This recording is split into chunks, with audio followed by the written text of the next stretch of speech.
On today's episode, I got to speak with David Tao, the founder of BarBend, the actual number one source of news for strength sports. It's powerlifting, weightlifting, strongman, bodybuilding. We spoke about a lot of things, including his journey of building a website that reaches, I think the last time I checked some kind of traffic analyzer, around 2.7 million views every single month. We also spoke about how he raised money, how he built a team, and how he ensured quality articles were being delivered to the strength audience that consumes his content every single day. One of the things that I find particularly interesting with David and BarBend is that to some degree they took the path of a Silicon Valley venture-backed business and raised money rather than doing it the way that a lot of people try in a slightly less professional manner. And that kind of professionalism and self-belief in what he thought that he and a team around him could do is inspiring. I got on really well with David. Perhaps that's because we've done somewhat similar things with our lives, but also he just is a really, really nice guy. Lastly, Weightlifting House is changing weightlifting forever in April. The landscape of how we get better in our sport is going to be disrupted. For more information, you had better head to weightliftinghouse.com/secret. There are links down below to get news ahead of the rest. You will not be disappointed. Now, sit back and enjoy this week's episode of the Weightlifting House podcast with David Tao of BarBend.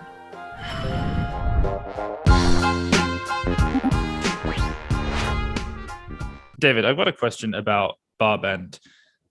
When you started BarBend, weightlifting was, it was growing, but it's not, it wasn't a big sport. I'm really interested to know, when or how did you come up with the idea, and how did you kind of have the conviction that weightlifting and these other somewhat niche sports could actually be a viable business where you could just write about these things and, and people would come? Well, thank you. First off, thank you so much for having me. I'm a huge fan of the podcast, so it's a pleasure to be here. Awesome. As far as conviction, it was maybe more of a guess, and it was maybe more of a fool's bet that it could be a viable business, because frankly, I didn't know. And my co-founders, we weren't 100% sure, but we had a gut feeling. And I want to be clear that, I found weightlifting first around 2008, 2009, when I was still a college student. And the amount that weightlifting grew between then and 2016, when we launched BarBend, was massive. Yeah. And I thought, okay, for me at the time, I thought weightlifting was a much bigger sport than it had been compared to, 7, 8, 9 years previously. Maybe there's something really there. Maybe if it continues that trajectory, that up and to the right trajectory, and keeps growing, we'd have something real on our hands. If you could apply that across the strength sports, well, that could actually be maybe not just even a small niche audience. It could be a pretty big audience. So I think it was based on the fact that I'd already seen weightlifting grow so much, largely due to the growth of CrossFit. Let's be honest. I think that's a huge reason. It exposed people to real training, to the snatch and the clean and jerk. And it was a bet that the sports would continue growing, maybe not on the same trajectory, but a similar trajectory. So it was a bit of a gut feeling, and it was a bit of me looking back and being like, 8 years ago, I couldn't even find a gym with weightlifting equipment, with a barbell and bumper plates where you could drop. I mean, so if that's happened in the last few years, maybe it's going to continue to proliferate globally. Yeah, absolutely. I mean, I remember when I started Weightlifting House, I had a couple of people who said, okay, so what's the market size? I was like, I really don't know. Like, I don't have those figures. I'm so deep in weightlifting.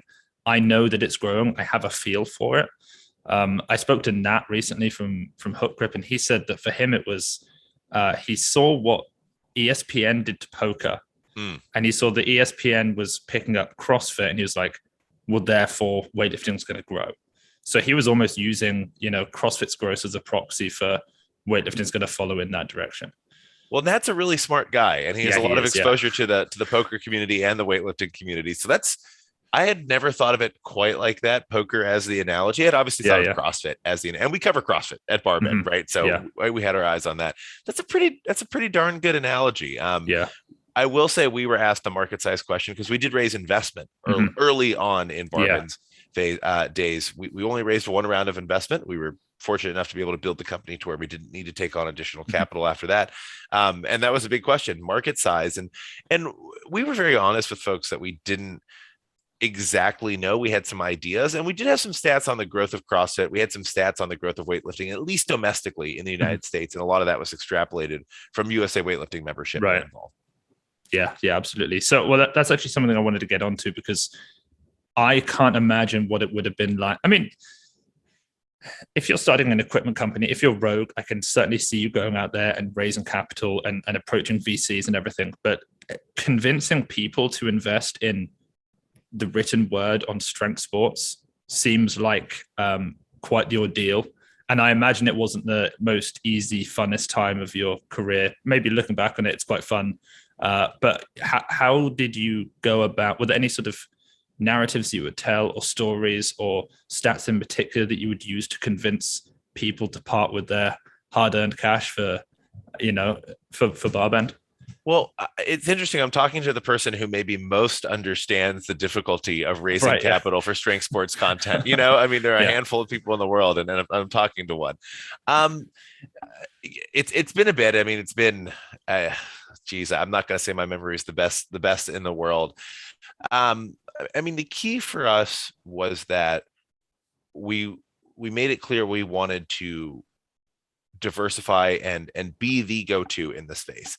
Now, I want to be clear that it was still an uphill battle, because some of it, a lot of times when people invest, they're investing in a company, in a business idea, but they're investing in the founding team, and they're investing in the team behind it. And when we were raising, I was in my mid 20s. No longer am. I'm over that minor hill, if you will, these days. But I had a lot of content experience, but I didn't necessarily, I didn't have a ton of startup exits under my belt. Right. I wasn't Right. someone who had a proven track record of taking investment capital and turning it into a ton more investment Yeah. capital. Yeah. And to your point, it wasn't the most fun time in the world. It was nice in that I got to connect with a lot of really cool people, and I consider a lot of our investors very close friends these days.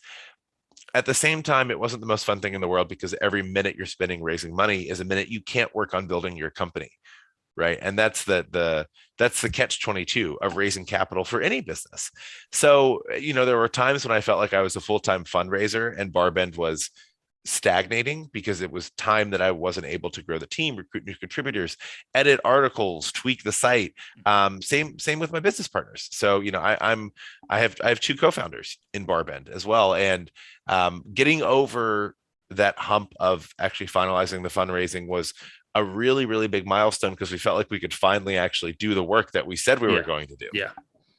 Yeah, that's interesting. I mean, it's funny because I've got my passion of weightlifting, and then a side passion of I'm just interested in business in general. So I'll listen to interviews with Silicon Valley, startup whatever's, and seeing these two worlds kind of blend together with BarBend is the first time I've kind of seen that. At least that's how. And then obviously later on with acquisitions, it's like, wow, there's a place in this world of big business for people who are interested in picking up bars. It's kind of amazing to me. I'm secretly fascinated with what you do. I want to clarify. We actually didn't raise any money, any venture capital money. We didn't raise any institutional money. All of our money was from private investors. No, I guess the best way to put it is there's no institutional fundraising behind BarBend. It was more of a, and the terms keep changing if you want to get Silicon Valley with it. It was at the time it was a seed round. These days it'd probably be considered a pre-seed round. Because you see companies raising seed rounds that are like $10 million. And it's just like, what is going on? So for us, it was, I mean, it's just a blip, we were a small blip on the greater fundraising radar, especially compared to companies that, do software or, like you said, do equipment or something like that. So it was a good time, in that, I look back on it fondly in some aspects, but I'm glad we haven't had to do it again. Yeah, absolutely. So you said that you have these two other co-founders that you work with. One of them I certainly have spoken with before. I can't remember his name because it was actually a few years ago. But you must have, as a team, you thought, okay, well, we have some knowledge, but you also have to have, as a knowledge of the strength sports, but you also have to have knowledge of how do I create a website that holds attention? How do I link to other websites? How do I funnel an enormous number of people to our website to make it work? Mhm. Did you have experience in the sort of the back end side of everything, or was that what your partners would do? Like, who brought what to BarBend? So we all had some similar experiences. We all had experience in content. We had some experience in SEO. I would say my experience was very much more weighted toward the content side and having kind of the exposure to the strength sports community. I don't necessarily want to say expertise, but knowing the folks who had the expertise and having those connections was something that was very much my responsibility early on, and still partially is today, even though our team has grown quite a bit. My co-founders were much more, although interested in strength sports and with fitness backgrounds, impressive fitness backgrounds themselves, they really brought very targeted expertise in website development and search engine optimization. BarBend, I'm not going to say we do no paid acquisition, because occasionally we will have projects where we drive some paid traffic to them via social media and things like that. That's relatively rare. We're 99.9% completely organic content. So people come to our site because they're finding it linked to on other websites. They're finding it in search engines, any number of what you'd call organic methods. And that's a really good thing because we don't have to pay for our traffic, but it's also a really bad thing because it takes a long time and you have to be very intentive, right? You can't just slap something on the internet and expect everyone to land there. It builds over time. So you have to have a very targeted and very focused game plan over the course of years, not months, but years. So I like to think that we all complemented each other well. You probably spoke to Kenny, is my guess. I spoke via email to somebody. It may well have been Kenny. And Kenny is we have additional tech support now, but early on, Kenny did a lot of the heavy technical lifting, and really wore a ton of different hats. So I'm infinitely and forever thankful to him for, this hour he's a developer, this hour he's an editor, this hour he's, raising money.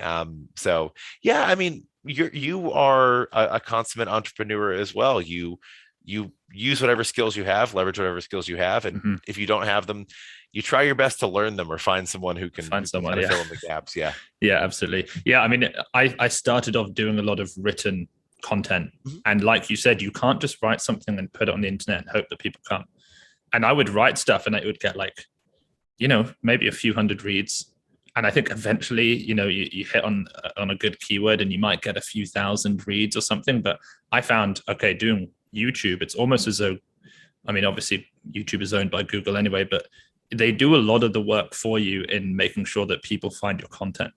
And with the written stuff, it's so difficult that I got to the point I was like, I'm just going to do videos and podcasts and that's it. Because writing this stuff and getting people to write enough content, it's so difficult. So it's amazingly impressive that you've been able to do what you've done. Like, it's very cool to see. Yeah, YouTube is the world's second largest search engine, and it's owned by the world's largest search engine. Right? It's a very different value prop, and we definitely play in the YouTube space in a much different capacity. We do, we are not where people are necessarily going for the kind of content you produce, which is awesome because I'm glad you produce the content you do, right? Because I consume it all the time, constantly. We are excited to expand our video presence over the next couple of years. To be honest, while written is our bread and butter, video is a lot of fun. And as you can attest, and YouTube's super powerful and can do a lot, and you can connect with people in a very intimate way. So I'm excited to see how we expand with that. To be honest, we have a studio here in Brooklyn, not where I am today, but COVID hit it pretty hard because during lockdown, we basically were at a really good filming clip and kind of had this whole system and whole plan, and we really had to take two steps backward when we couldn't even go to our office for almost a year. So hey, you got to be agile, you got to be flexible, right? But how did this wasn't a question that I've got loads of different things written down, but I hadn't had this planned until you mentioned it. How did COVID affect the number of people who are reading stuff? Because they're at home longer, they have more time to read, but there were fewer things happening in sport. Well, it's interesting you say that, and I'm sure you have some interesting data yourself. And Mm. and I can turn the question back on you. And Yeah. I'm actually curious. I may do that at toward the Yeah. end here, but it definitely changed reading habits. I would say that the first month of COVID, no one cared about strength sports content. I Right. mean, Yeah. everyone's traffic was like, Hmm. where are the people? Because Yeah. all you could read about was COVID. And another thing that happened too was advertiser dollars, whether Just it's direct. dropped. Oh Right. my goodness, It just was off awful. of it. Yeah, it was Yeah. like, where's the money? So it was stressful, as I'm Yeah. sure you can attest. Yeah. And the other thing that happened is people are spending more time at home and maybe screen time usage went up. People didn't have commutes. So Hmm. podcast listens dropped pretty dramatically for us Yeah. Yeah. Same. early on. Podcast listens dropped. Video views dropped because a lot of folks are, watching those on the subway or the bus. Hopefully not while they're driving a car. Right. Yeah. One would hope. It started coming back up, and we had to pivot. We started writing more evergreen content Yeah. and a little bit less news. Hmm. That has since picked back up. News is back in full swing, and in Hmm. fact, it seems like there's almost too much news because across the strength sports, Yeah. everyone's still making up for a year and a half of no Right. competitions and paused or rescheduled competitions. So Uh-huh. it was a temporary pivot, I think, but it did allow us to really focus on building better systems, Mm. recruiting great writers, and even recruiting new editors for our training content. So our Right. like longer form training and explainer content. It was really subpar compared to what it is now. And I think COVID gave us the push forward to actually focus on that. Yeah. Yeah. It's interesting. So I had no idea really about this idea of evergreen content versus, I guess, short-tailed content, maybe is what you'd call it. And for people who don't know, just the sort of content that is always interesting, your top 5 heaviest clean jerks ever versus Lasher just hit 210 in the snatch today, and that's no longer relevant tomorrow type content. Mm-hmm. And I did so much, we did a lot of just the news stuff, and whatever views it got in the first week, that was it. And then I would post these training videos and be like, it's not doing very well. And then 6 months later, you look back at it and you're like, wow, it hasn't slowed down once. Yep. And it's kind of made me realize like that's what I like to do. Actually, like all of these training videos, which I have not been able to do for the last 18 months because there've been no competitions. That's what I'm looking forward to, because I just want to go into these training halls. And, the new stuff almost came to some degree out of necessity because I couldn't get to competitions. But I'm looking forward to having a nice blend of both of those. I think the entire weightlifting community is excited for new weightlifting house training videos. Right, yeah. I think I speak for a lot of people when I say that. Yeah, I think so. When you started off, did you plan to be just weightlifting, or did you know right from the start we're going to bring in other sports? And if so, what was the order, and what drove the tactic of choosing a sport to pick up? I'm smiling because I think back to a lot of fun conversations where we were really just guessing about this exact question. And hindsight's always 2020, so you can look really smart in the rear view mirror, but at the time you're just grasping. Yeah.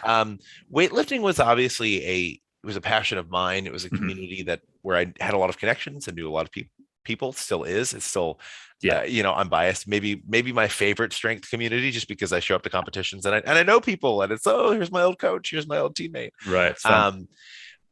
We definitely the 4 we knew we wanted to start with. Although we didn't have the same level of coverage in all of them to start, were weightlifting, powerlifting, CrossFit, and strongman.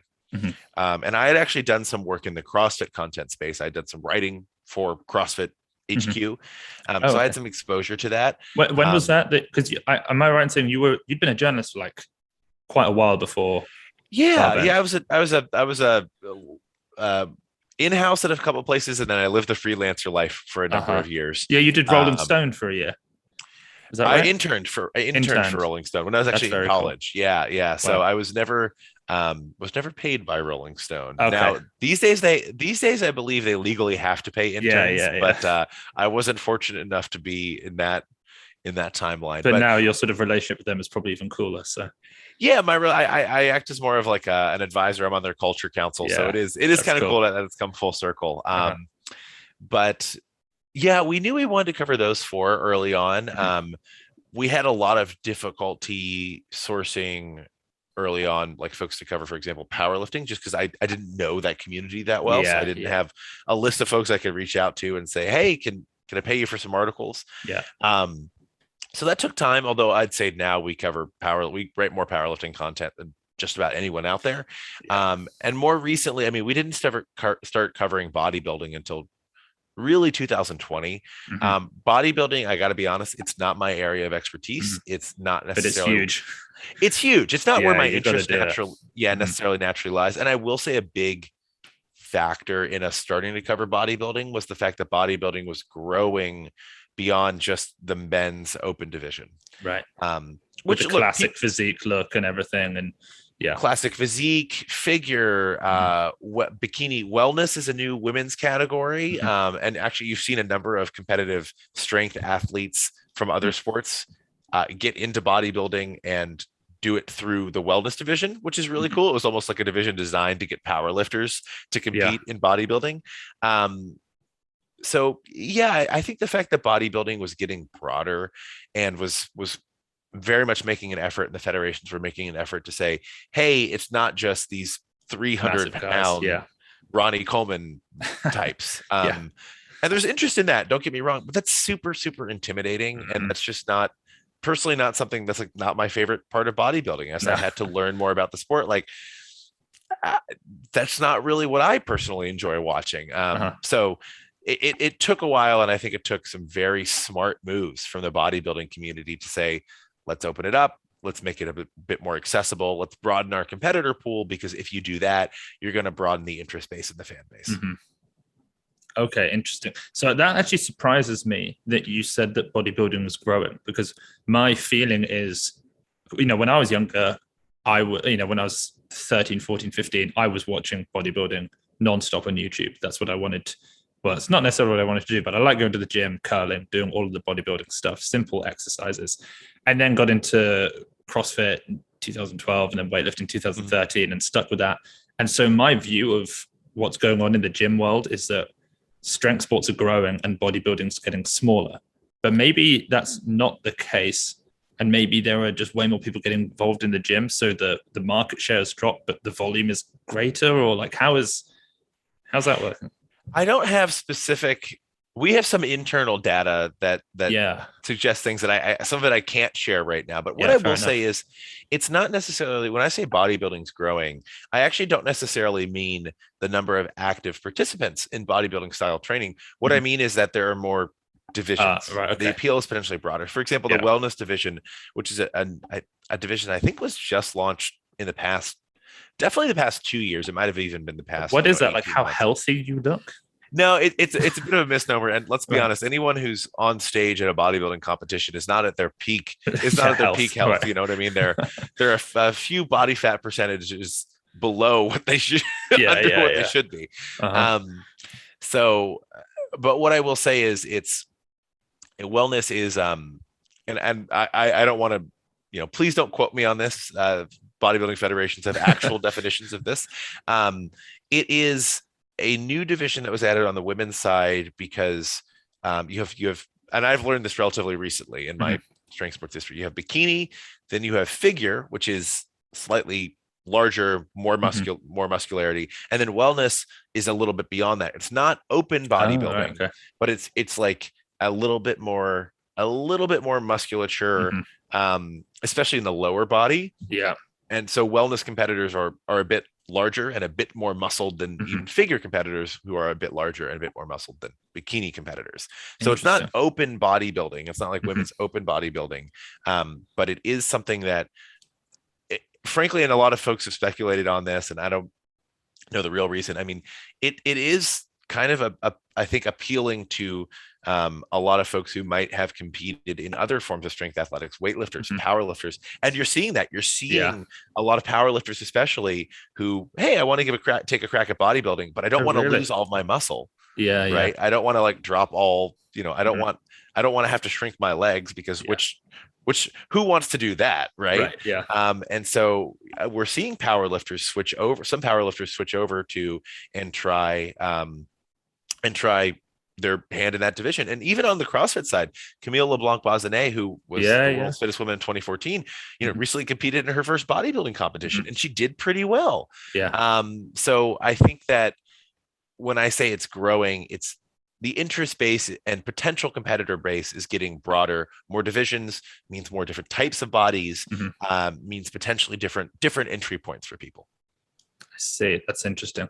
So, if you can't go into these internal statistics, and we can just leave it. But do you have like a general feel of, okay, wow, this sport's really popping off. This one's actually not looking like it's doing too well, just based on how many readers you have of each sport?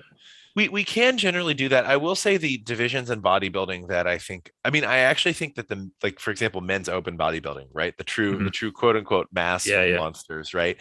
Um, I think this is a little bit of a guess and a little bit of based on some evidence. I think we're going to see that division getting less popular. I think we're going to Mhm. see the number of competitors shrinking. And frankly, that's going to be because things like, classic physique and some Yeah. of the other men's divisions, where you don't have to be as massive, Hmm. are much more appealing. Are I don't want to say healthy, because anytime you use the word healthy around in bodybuilding, it's very controversial. And Yeah. like I said, there's not necessarily like it's anyway. Don't want to go too much into Yeah. that, Yeah. but Yeah. I just think that these other divisions, especially on the men's side, are more accessible. Hmm. And you look at one of these competitors in the smaller divisions, and you're like, oh, I don't have to be 300 pounds of Yeah. solid vascularity. I Yeah. There Yeah. are other options for me. Hmm. um or there are other options. If I'm not interested in looking at that, there are other Yeah. options for me. So I think that as the number of popular divisions increase, the divisions that have traditionally been the eyeball drivers, they're Hmm. going to get a little bit smaller. Yeah. Yeah. No, that totally makes sense. Do you have plans for? Do you look at another sport and go, "We'd love to Oh cover that yeah. at some point"? Yeah. Oh, I there's not a strength sport under the sun that I don't see and regret we don't have more coverage. Uh huh. Uh-huh. We get a lot of inbound funny from the not really funny enough, not surprising if you know about the community, but we get a lot of inbound from the arm wrestling community. Oh yeah, that's growing. Um, Yeah. Yeah. it's growing. We don't cover it much. It'd be tough to Mm. kind of dedicate the resources to have just like a correspondent for Right. that. Yeah. But as that community grows, that's something we might revisit. Hmm. Um, a kettlebell sport is something that Yeah. I personally really You like. like that? I've seen. Yeah. I find super interesting. And something I've actually been training in myself. And I will say it's a little bit, you have to get over the inertia of folks basically being like, wait, you just do the same thing for 10 Mhm. minutes and it's about how much pain you can tolerate. Right. Right. Yeah. Beyond that though, it's a very interesting sport. We started dipping our toes, Okay. into coverage of that sport, which actually became much more popular over the pandemic because suddenly people could train a legitimate Right. strength sport, yeah, from anywhere, from their kitchens, or their backyards. And then Moss wrestling is something we've covered a little bit before. Still a very small community. Would be interested in covering it more. Is that a strength sport? There's some debate around that. I think it is. Mhm. But yeah, sports like that, I'm probably missing a couple, but the three It's that were, interesting that you said about, was it Moss wrestling? Is that? Mhm. Yeah, it's interesting you mentioned that because I know that obviously the UFC isn't a strength sport, but it's also, I've often thought if you were going to branch out of just the strength world, I could I could see the UFC fitting within BarBend, like coverage of that. It's enormous. It's growing, and it's a sort of thing where I'm sure if you put, obviously you might not want to do it at all, but if you put resource in that direction, I'm sure people would come and read. My job as CEO of BarBend these days, because we have a fantastic team, Mhm. is deciding, what's a moon is helping to decide Yeah. what's a moonshot, where do we invest time and energy, and it is a balance because could we write 4 UFC articles a week and make money off of them, Mhm. based on just the ads they drive? Honestly, probably, yeah. Yeah. Um, at the same time, BarBend has a mission, right? We are a Mm. business, as you are a business, right? Mm. Weightlifting House is a business. Yeah. At the same time, we are a strength sports resource. So the more we branch out from that, while there could be monetary upside, it does risk diluting the brand. Um, and Yeah. I will say we have a lot of folks on our team who are big mixed martial arts fans. Right. The overlap between strength sports fans and mixed martial arts fans is significant. It is. Yeah. Um, that content space is very competitive in a Yeah. way that strength sports is not. And Right. suddenly I will say we would go from being the largest strength sports news resource in the world. I mean, we are the largest strength sports news resource in the world by number of visitors and eyeballs. For sure. If we started covering UFC, for example, we'd suddenly become like one of the smallest outlets covering. Wow. So it kind of depends on what sandbox you want to play in. Yeah. Yeah. That's really interesting. Yeah. You kind of got to decide, do we want to go from being, top dogs to being happy to be a smaller fish in the pond? But who knows, one day perhaps. So here's something I did want to bring up is just based on your USP, your unique selling point for those people who don't live in that kind of world. What is it? Is it speed of getting news out? Is it the sort of people that you have writing for you, the expertise? Like, what do you kind of consider the thing that's been able to separate you from other, written news outlets in the strength sports? This is going to be a super boring answer, and I apologize in advance for the boring answer. Consistency. Yeah, I thought so. Yeah. I mean, there are a lot of outlets and companies that were trying to do what we do, but we basically look, this is not to bemoan the work we do. I'm very proud of the work we do. I think we have fantastic writers. I think we do great stuff. I think we do it at a level of, I like to think we do it at a level above everyone else, although we're constantly trying to do it better. And, there are folks in the space even more focused than us, like you all, who do just fantastic. I see stuff you put out and I'm like, oh my goodness, it's so good. So I like to think what we do is very good and constantly getting better, but we have been at this for a while. It's 5.5 years now. And just having the tolerance and the ability to weather the ups and downs, because as you know, it is incredibly inconsistent, especially if you're trying to make money in this space. It's incredibly inconsistent. 1 month, you're king of the hill. The next month, you're making, I don't know, 50% what you made previously. The seasonality is real. Yeah. And so being able to weather those storms and being able to just kind of tough it out and still be around, that's really the secret sauce to online content. Yeah. Yeah. And then you get this sort of gradual compounding effect, especially with all of the evergreen content. It just picks up, and you just have this enormous backlog of pages that are still getting these views. And we give love to those pages. Like we don't just publish something and never touch it again. Yeah, you update them. Yeah, I noticed that, because I occasionally I'll be like, okay, I want to do a video on heavy snatches or heavy snatch balances, and I'll just search in Google heavy snatch balances, and there'll always be a BarBend article on it, and it will almost always be updated with the most recent heaviest that maybe came out after the time it was first published. We're not perfect. I will say we're not perfect, and sometimes we actually do have a pretty intricate system for updating articles and when they get updated. Right. We're not perfect, and we've had some misses that just have me like pounding my head against the wall, like, how did we miss that? But all outlets do, and you just get better and better over time. And we just have a fantastic team that loves building systems. And so every time we it feels like every time we build a new one that works, they want to tear it back down and build up something better in its place. So yeah.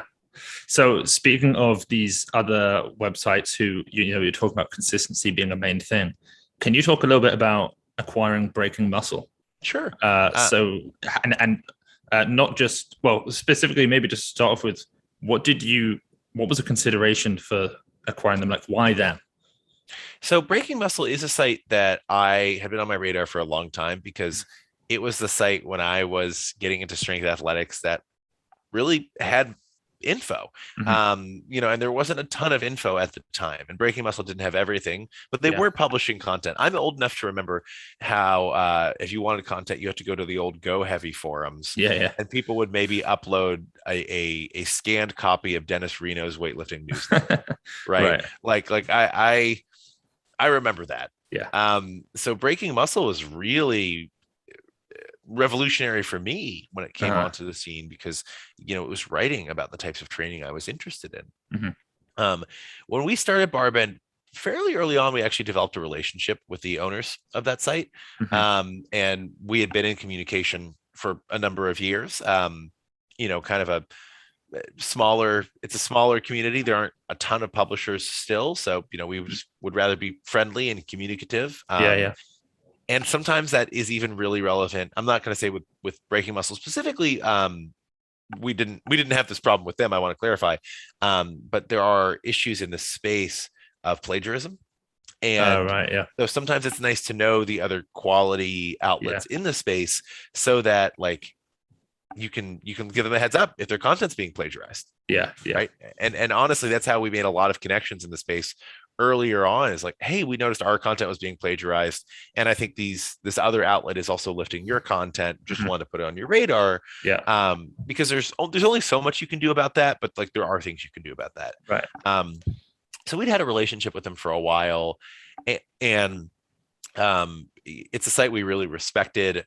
It's a site that we really wanted to relaunch, and in fact, as of this recording, like we're planning for the relaunch in the next couple of weeks, which I'm really excited Wow. about. And they had just been publishing a lot less, Mhm. right? It's no secret that their frequency of publication and the amount of content they were producing had dropped off a bit. So our goal was to acquire the site, update the site, do some things that we really wanted to do technically to make it a better user experience, relaunch, and then start building up the publication schedule again to bring Mhm. high quality content to Breaking Muscles readers, because the site is still really big, it's still really powerful. Yeah. The stars kind of aligned, and I think having that pre-existing relationship and knowing that we were all in this for the same goal, we Yeah, all yeah. were really passionate about strength content. I think something that was a real focal point Mhm. of our discussions with them. Mm. So was there a sense of, this is this amazing website they started a while ago and they're slowing down, and maybe there are some things that, having started this company more recently, more sort of like modern tricks almost, that you look at that website and you go, there's a lot that we could do to bring this back quickly and bigger? I mean, we certainly believe that. We certainly believe Yeah. there was, there was a lot we could do to bring it back, to make it better than ever. Mhm. I don't think these things were necessarily unknown to the Breaking Muscle team, Yeah. because they're extremely smart. Yeah. Yeah. I mean, the folks, like, they're extremely smart, but websites are a lot of work and they Yeah. require a lot of love. And we had a team that was very excited to kind of dig in, and I don't know, it's almost like you're, replanting a garden, Yeah. right? Like, Yeah. after the soil's already really great, you got to pull out some weeds, you have to reorganize some stuff, you have to clean it up, you got to get the new seed and things like that. That's maybe a Yeah. terrible Yeah. analogy. I'm totally getting agricultural with this. But it's not necessarily that no one else was capable of doing Yeah. this. We were just really excited to Yeah. do Yeah. this. Yeah. Yeah.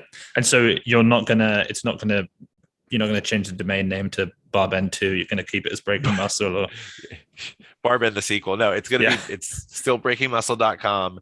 And we have some fun things planned. We have some fun things planned for it, and I think people are going to have a better experience. Hopefully, a better experience than they've ever had on the site, while still certainly keeping in mind the original mission of the site and of the founding team. Yeah, awesome. Couple more questions. One of them, I'm not sure again if this is something you can answer, but I just love to know for my own personal interest. I'm sure a lot of other people would be interested, and I imagine you know the answer. Do you know what the most popular article on BarBend is? Ooh, I can't answer that. Okay. But I can give some insight into articles categories that are very popular. Yeah. I'd love to know. Article categories that are very popular. Evergreen content is Yeah. hugely popular, and not always the content you would expect. It's not like, the back squat article. Sometimes it's things that are a little more esoteric. Bulgarian split squats. Yeah. Those drive a ton of people crazy, and they drive a lot of traffic to BarBend. Wow. So I like to say that evergreen content, like you mentioned, look, we live in a BuzzFeed world. Right. Best of lists, like Yeah. heaviest this, heaviest that. Those do a lot. One thing that we've really enjoyed seeing a lot of traction from are our interviews, because Oh we've yeah. really tried to go more in depth on written interviews recently. Mm, Podcasts are great. We provide transcriptions of our podcast as well, so it's like a that's written really interview. good. Yeah. And that's important for accessibility, right? Yeah. For people Yeah. who might have hearing impairments. But we also like, it's a little old school and it's a little bit of a lost art sometimes, I think, in parts of the internet, to do just like an old fashioned written I love it. interview. Yeah, that's what I I did love before it. the podcast. Just send questions, write them up, and that was my like teenage life, was just reading interviews. There were no podcasts. I love it. I love Yeah. that as a form factor for content. Not a lot of folks are doing it these days, but it's my pleasure to report those still, and maybe Still do sometimes well. unexpectedly, do quite well. Yeah. So Yeah. it's funny because like I get to go to the editorial team and be like, I feel like the old fogey on the editorial team Uh-huh. sometimes. But look, our interviews are doing well. More old school written interviews. Other types of content that seem to do really well. People really appreciate the history of strength sports. So anything that contextualizes that, it might not even be a history piece, quote unquote, but anything that provides some context around around accomplishments. It could be putting, you reference Lasha, it could be something that puts his accomplishments in context, Yeah. right? As to how superlatively great he is at what he's doing. And it's kind of tough to tell because he just doesn't have a close comparison active today. Things like that tend to do well, which tells me that, readership is smart. People in strength sports they're truly students of information. Yeah. And they don't want the easy content necessarily. Mm-hmm. That's very true. I've noticed that a lot, is that people involved in strength sports are obsessed in a way that people involved in lots of other sports aren't so much. I was hugely obsessed with rugby, even basketball growing up, and I wanted to watch everything. But getting into weightlifting and seeing how much other fans were interested in the sport, just like I was sort of remarkable. So something I did want to bring up then was how do you go about touching on delicate topics? Because I remember you covered the whole CrossFit Greg Glassman stuff. Do you have to make sure that you get in touch with CrossFit and you say, look, we're going to be covering this for the sake of all of us and getting it right, like help us make sure we get it right? Or do you just go, we're going to write what we see? Do you go opinionated on it, or do you go, okay, for this we have to stay objective? Like how does that work? So fantastic question. And I'm sure something you've had to deal with yourself internally in various ways. Yeah. Look, we do have op-eds and they're labeled as op-eds. And in fact, our op-ed labeling over time has gotten increasingly clear, just so that because people sometimes still gloss over that, even if it's a big label at the top. I don't want to comment on the CrossFit we don't have to touch that specifically, how it works. Yeah. I mean, I think our content speaks for itself. I stand by our content that we wrote around that. And I will say this is a little bit interesting, and it's an interesting issue that a lot of major media companies have. For example, ESPN covers the NFL, and they claim to do it objectively. At the same time, they also broadcast NFL games, right? And in the strength world, it's not dissimilar. Like we cover these things as objectively as we can. At the same time, we have an official media partnership with USA Weightlifting. We are an official media provider of World Paralympic Powerlifting. We work closely with CrossFit and actually the new leadership of CrossFit. We have a pretty close relationship with. Oh, that's good. But we do maintain editorial independence. So when you see us publishing something that is in collaboration with one of those organizations, there's always a disclaimer on it. So it's tough. And I mean, something that I think got a little bit glossed over in the strength sports community because of the CrossFit controversy was the IWF was a number of IWF controversies, right? And we covered those as well. And I think that CrossFit obviously became kind of a mainstream media story. CNN wasn't necessarily writing on Tomas Ayan. But maybe they should have been. And we wanted to cover it all. And suddenly it went from there being no news in strength sports due to the pandemic and no events to being way too much news. we cover it as objectively and as honestly as we can. I think there are a lot of other outlets that actually do a really good job of some of this inside the games in weightlifting. Does a Amazing. fantastic job of Yeah, some yeah. inside reporting, in-depth reporting. I'll be honest, we want to get better at that. Hmm. And in the style of um, reporting they do, where it's not just the news, but then it's more in-depth context and Yeah, follow-ups. yeah. We're working on getting better at that, and they're Hmm. they're really fantastic at that. So Yeah, they're kudos very to good. Brian Oliver and the team Hmm. over there. Um, so I gave kind of a politician's long-winded answer to your No, question, no, but it's interesting. Yeah. the answer is, if we're going to publish something, it's it's not gonna let me put it this way. We weren't sending article drafts to the IWF being like, hey, this is coming out, here's a heads Yeah, up, does yeah. this look okay to you? No, we Hmm. were asking for quotes and context, Yeah, yeah, yeah. obviously. We were reaching out for comment. You should do that. Yeah. But if an organization has editorial input on something, be it a partnership content piece, be it a piece of sponsored content, you're not going to be able to read that piece of content without that being Mm. plastered Yeah, on there. yeah, absolutely. So what does the future of BarBend look like? Are there areas that you're looking at and you're thinking, we are dropping the ball here. We need to do this better. This is a medium we haven't touched, which we're excited about. Like, where's BarBend going in the future? Long-term, in-depth, and investigative reporting. Mm. And I say investigative, and I don't necessarily, that's not necessarily a bad thing, right? People think that's like always uncovering a scandal. Sometimes investigating something is just getting more information, Mm-hmm. right? And really digging deeper. It's not Yeah, necessarily uncovering a scandal. Sometimes it is, yeah, right? So when I say that, I don't necessarily mean like uncovering all the money laundering in the strength sports world. yeah, yeah, yeah, Like, cool yeah. if we were able to do that, but at the same time, like, speaking truth to power is important, but there are a lot of things I want us to go deeper on. Mm-hmm.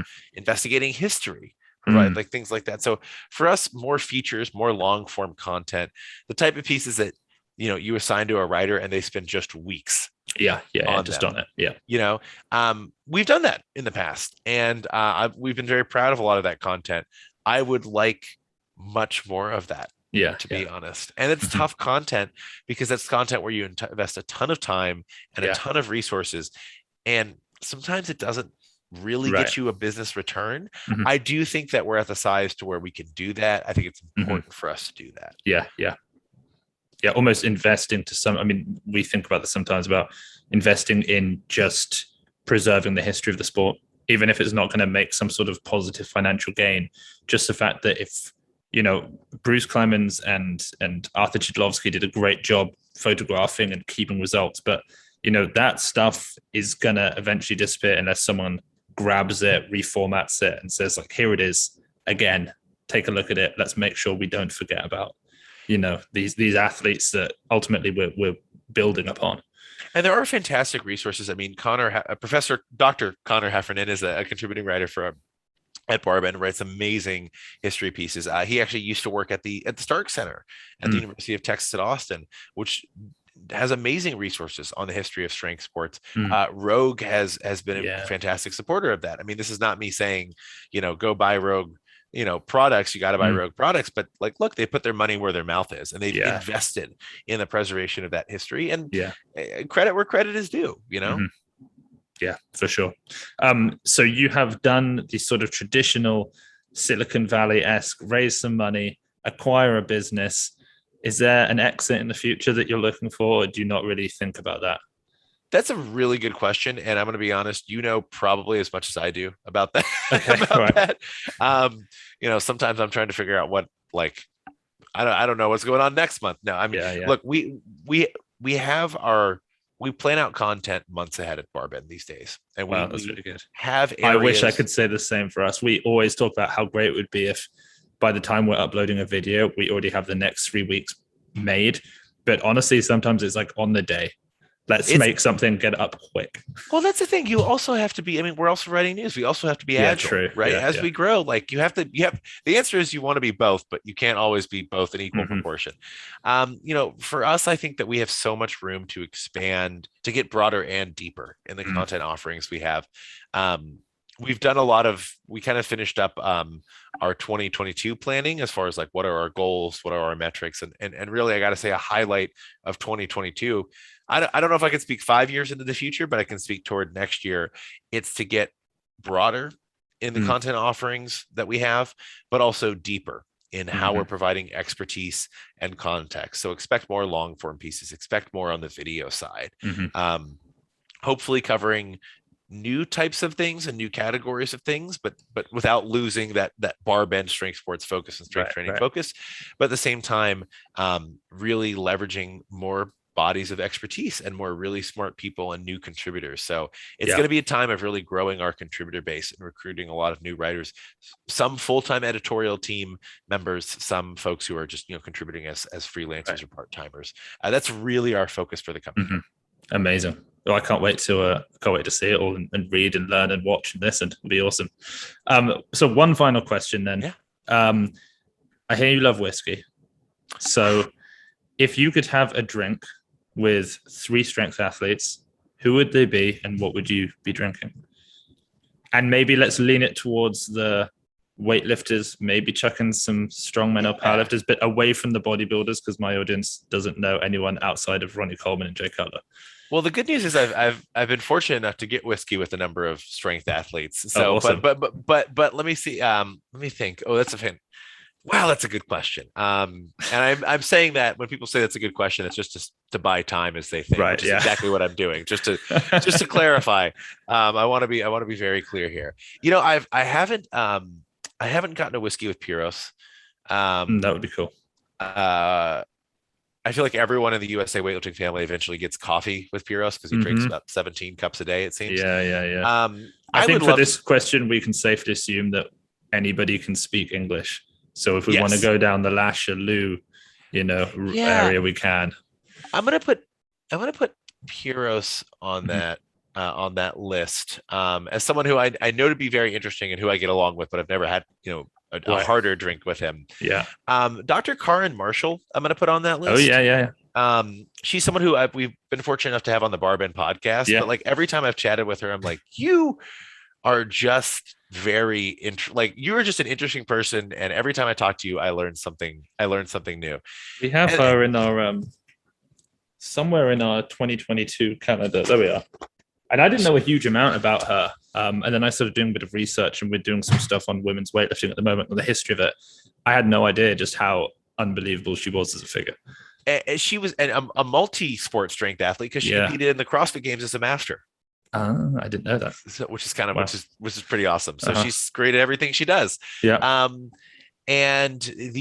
I'm gonna just kind of a out of left field here because he seems to be a weightlifting house fan base favorite, Tien Tao. We're not actually related that I know of. We joke at BarBend sometimes, like, oh, my cousin Tien Tao. But you know what? He seems to be a pretty fun person. He seems to be a fan favorite.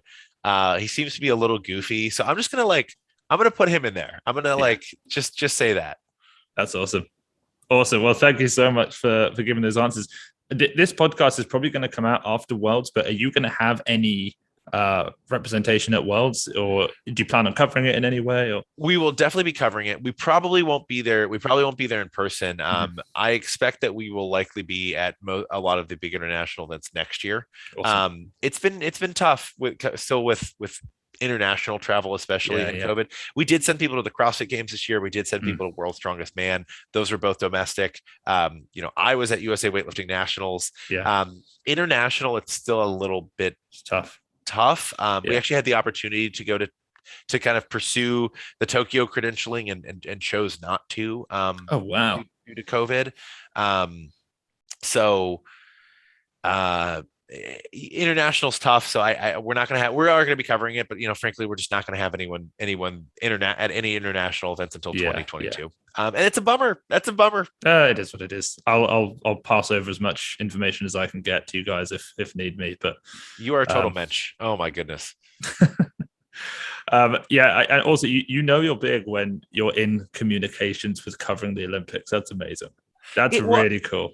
I just want to be clear. Like I say, going down the credentialing, like getting credentials for the Olympics is a long process, and we took some of the early steps, but when it became clear that it just wasn't going to be Easy to feasible due to COVID, we, Yeah. you know, and to be honest, like I just want to clarify, we could have gone through everything. We could have sent every application in and filled out every bit of paperwork, and they could have still said no. So I just want to clarify that, like, and that happens to reputable outlets, right? Yeah. So I want to say that we were privileged to be able to actually even start those conversations. Yeah.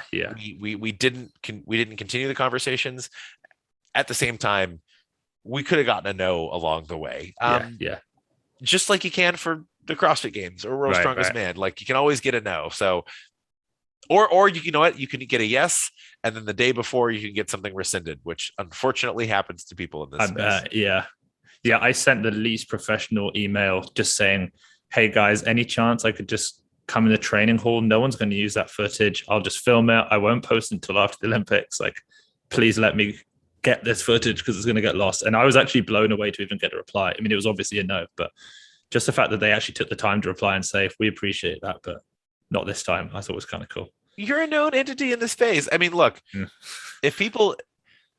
I think people in the weightlifting community, to be fair, the Olympics is obviously a little broader than weightlifting. What you do for the sport is incredibly impactful and incredibly important. And, you know, we at BarBend recognize that and realize that. And so it's an honor to be able to chat with you because you're someone doing it for the right reasons and in a really cool way. Appreciate it. David, thank you so much for coming on. And thank you for, is this fair to say, spreading strength sports to more people than anyone else?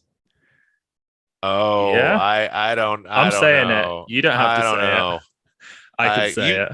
You can quote yourself on that one. I'm not gonna get in trouble. That's gonna be the name of the podcast. It's gonna be a quote with you next to it. Yeah. And that's gonna have Wayne Gretzky under it, or something like absolutely. That. Yeah. So obviously we'll link BarBend and everything down below. But for you, where can we send people to keep up to date with the cool stuff that you do in and outside of BarBend? Yeah, BarBend's much more interesting, so go there first. But if you want to follow me, I'm at David Thomas Tao on Instagram and D_Tao on Twitter. I'm not super active on either of those, but if you want to see weird selfies from Billy Joel concerts and bottles of whiskey I really like, that's where to find me. That sounds fun.